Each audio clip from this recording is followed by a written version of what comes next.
Optiwave is introducing a brand new full vector anisotropic mode solver in OptiMode. The vector finite element mode solver uses the method of finite elements to provide high numerical accuracy and speed to the problem of calculating the 2D modes of 3D guiding structures. Let's apply this new mode solver to the problem of a silicon on insulator ridge waveguide with slanted walls. This tab shows the refractive index as sampled by a rectangular grid. This leads to the obvious staircase approximation of the diagonal side walls. Compare this to the generated finite element triangular mesh, and it becomes even more apparent. Let's generate a more suitable mesh by reducing the max bound on the triangle edge length to 0.2 microns. This mesh should be adequate for quick calculation.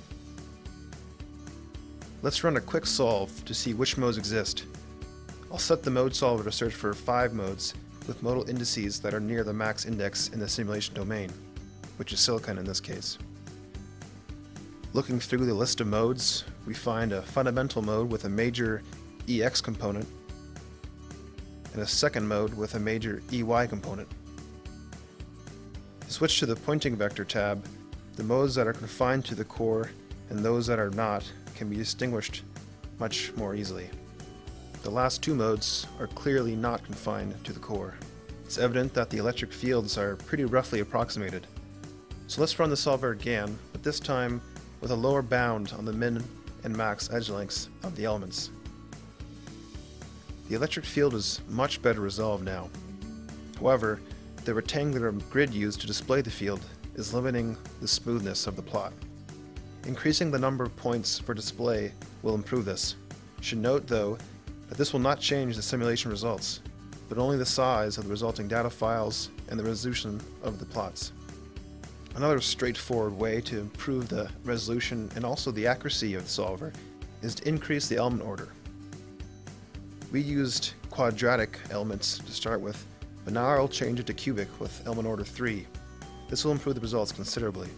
With these new parameters, the electric field is looking much better now, and the plots of the magnetic fields are continuous as they should be. Now, obviously, simply looking at the electric and magnetic fields does not tell you how accurate the mode solver is, but using the same methods I just demonstrated, it also leads to a more accurate solution. For a more rigorous and scientific demonstration of the vector finite element mode solver's accuracy, follow the link in the description below to an article that compares this solver's accuracy to that of a finite difference, an ADI, and to a fiber vector solver. Although this is the end of this simple introductory video, there's plenty more this mode solver has to offer. For example, the advanced mesh tab has options for generating adaptive meshes, the boundaries can be swapped for symmetric or even absorbing boundaries, and the modes of bent waveguides can be found.